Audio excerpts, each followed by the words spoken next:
Assalamualaikum warahmatullahi wabarakatuh. Perkenalkan, nama saya Krisdayanti, NIM 60200116098 dari kelas B Pemrograman Web 2. Baiklah, pada kesempatan kali ini saya akan menjelaskan tentang materi pemrograman Web 2, PHP Function, dan OOP.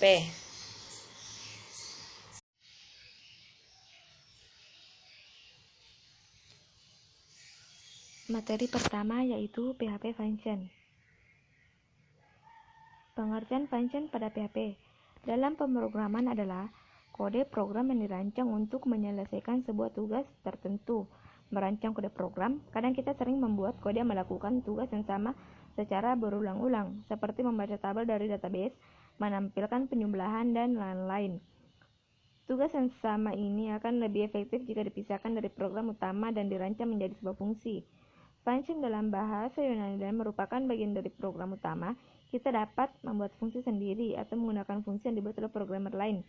Dalam dunia pemrograman terdapat istilah lazy programming yang artinya bukanlah programming yang malas. Tetapi daripada membuat kode program umum dari dasar, kita bisa menggunakan fungsi yang telah dibuat oleh programmer lain. PHP bahkan menyediakan ribuan fungsi bawaan yang tersedia untuk membantu kita dalam merancang program. Mengetahui cara penggunaan fungsi ini akan menghemat waktu membuat program dan membuat kode program menjadi lebih efisien, yaitu lazy programming is mere programming. Cara menggunakan fungsi PHP. Menggunakan fungsi dalam teori pemrograman sering juga disebut dengan istilah memanggil fungsi atau calling in function. Fungsi dipanggil dengan menulis nama dari fungsi tersebut dan diikuti dengan argumen jika ada. Argumen ditulis di dalam tanda kurung, dan jika jumlah argumen lebih dari satu, maka diantaranya dipisahkan oleh karakter koma. Setelah memproses nilai inputan, hampir semua fungsi akan memberikan nilai hasil pemrosesan tersebut, walaupun ada fungsi yang tidak memberikan nilai. Cara fungsi memberikan nilainya ini sering disebut dengan mengembalikan nilai atau return and value. Nilai yang dikembalikan oleh sebuah fungsi dapat ditampung ke dalam variabel atau langsung ditampilkan ke web browser. Pengertian argumen dan parameter dalam fungsi PHP. Sebuah fungsi dalam memproses data kadang memerlukan beberapa inputan atau nilai masukan. Inputan nilai yang dimaksud dengan argumen. Sebuah fungsi bisa membutuhkan 1, 2, atau 5 argumen, namun bisa juga tidak memerlukan argumen sama sekali. Parameter adalah sebutan lain untuk argumen. Perbedaannya, parameter merujuk kepada inputan fungsi pada saat pendefinisian fungsi tersebut, dan argumen adalah sebutan untuk inputan fungsi pada saat pemanggilan fungsi. Kita akan membahas perbedaan argumen dan parameter secara lebih dalam pada tutorial selanjutnya, namun pada dasarnya argumen dan parameter merujuk kepada hal yang sama, yaitu inputan kepada fungsi, dan kedua istilah ini sering dipertukarkan. Contoh pemanggilan fungsi PHP. Sebagai latihan dan praktek dalam menggunakan fungsi, berikut adalah format dasar pemanggilan dan pengembalian nilai fungsi. Variabel hasil fungsi adalah variabel yang akan menampung hasil pemrosesan fungsi. Tergantung fungsinya, hasil dari sebuah fungsi bisa berupa angka, string, array, bahkan objek. Nama fungsi adalah nama dari fungsi yang akan dipanggil. Argumen 1, argumen 2 adalah nilai inputan fungsi.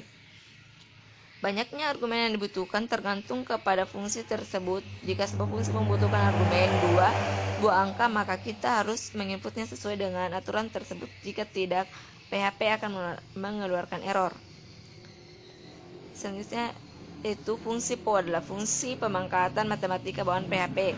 Fungsi ini membutuhkan argumen. Argumen pertama adalah nilai awal yang dihitung. Argumen kedua adalah nilai pangkat PO sama dengan 12 kuadrat. Perlu juga diperhatikan adalah tipe parameter yang dibutuhkan oleh sebuah fungsi seperti contoh kita di atas. Fungsi skrt dan PO adalah fungsi matematika. Kedua fungsi ini hanya bisa memproses parameter dengan tipe angka integer dan float.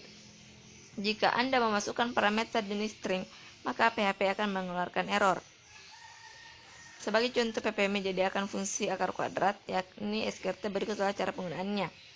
Dalam contoh di atas, fungsi skrt akan menghitung akar kuadrat dari nilai argumen yang diinput. Saya akan menambahkan argumen 49 sebagai inputan. Nilai hasil dari fungsi skrt selanjutnya ditampung dalam variabel akar kuadrat yang kemudian ditampilkan ke dalam browser. Selanjutnya yaitu materi kedua, OOP, Object Oriented Programming. Pengertian OOP. Pengertian OOP adalah suatu metode pemrograman yang berorientasi kepada objek. Tujuan dari OOP diciptakan adalah untuk mempermudah pengembangan program dan dengan cara mengikuti model yang telah ada di kehidupan sehari-hari. Untuk mempermudah ilustrasi dalam belajar konsep OOP, saya akan mengambil contoh pesawat. Pesawat adalah sebuah objek. Pesawat itu sendiri terbentuk dari beberapa objek yang lebih kecil lagi seperti mesin, roda, baling-baling kursi, dan lain-lain. Pesawat sebagai objek yang terbentuk dari objek-objek yang lebih kecil saling berhubungan, berinteraksi, berkomunikasi, dan saling mengirim pesan kepada objek-objek yang lainnya. Begitu juga dengan program. Sebuah objek yang besar dibentuk dari beberapa objek yang lebih kecil. Objek-objek itu saling berkomunikasi dan saling berkirim pesan kepada objek yang lain. Membuat kelas. Kelas adalah sebuah konsep OOP yang digunakan untuk mengencapsulasi atau membungkus data dan abstraksi prosedural yang diperlukan dalam menggambarkan isi dan tingkah laku berbagi entitas. Kelas juga merupakan deskripsi tergeneralisir, misal template, pola, cetak biru, yang menggambarkan kumpulan objek yang sama. Untuk membuat kelas dalam pemrograman PHP bisa digunakan dengan menambahkan keyword kelas lalu diikuti oleh nama kelas yang akan dibuat seperti contoh berikut ini.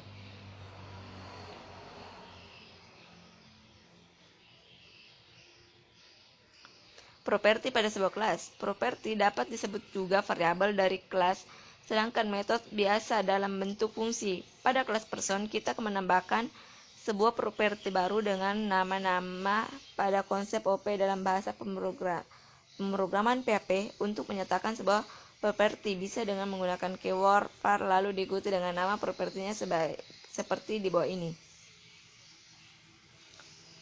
Metode dalam konsep OOP PHP. Metode adalah suatu operasi berupa fungsi-fungsi yang dapat dikerjakan oleh suatu objek. Metode didefinisikan pada kelas akan tetap dipanggil melalui objek. Untuk membuat metode bisa dengan dimulai dengan keyword function lalu diikuti oleh nama functionnya. Berikut adalah contoh metode setter dan getter untuk memberikan value kepada properti dan mengakses properti tersebut.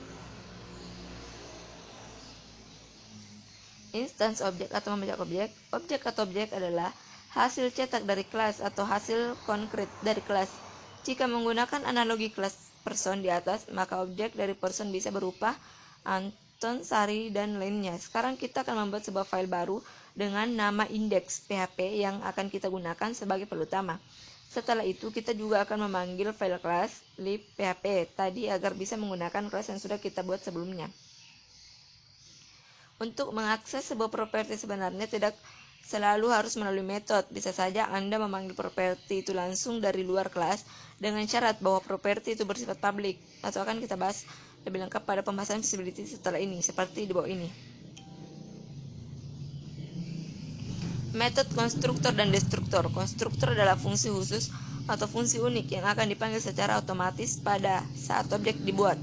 Secara umum, pada saat pembuatan objek, kelas harus menginisialisasikan variabelnya untuk menghindari error yang diinginkan, sedangkan adalah metode khusus yang dijalankan secara otomatis pada saat sebuah objek dihapus. Di dalam PHP, seluruh objek secara otomatis dihapus ketika halaman PHP di mana objek itu berada selesai diproses. Berikut ini adalah contohnya.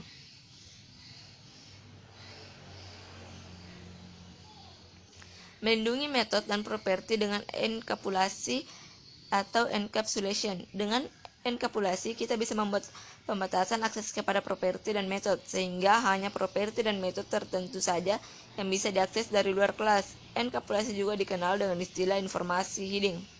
Ada 3 jenis enkapsulasi yang bisa dimanfaatkan, yaitu public, private, protected.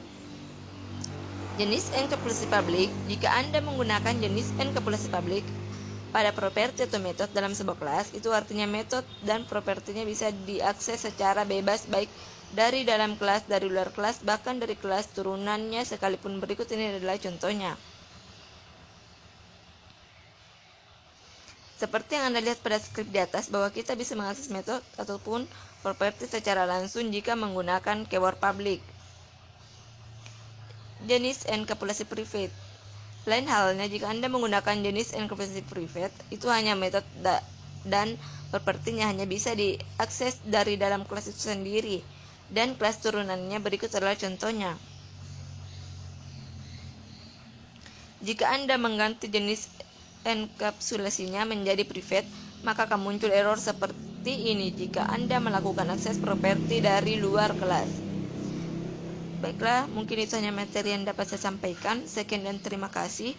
Wassalamualaikum warahmatullahi wabarakatuh.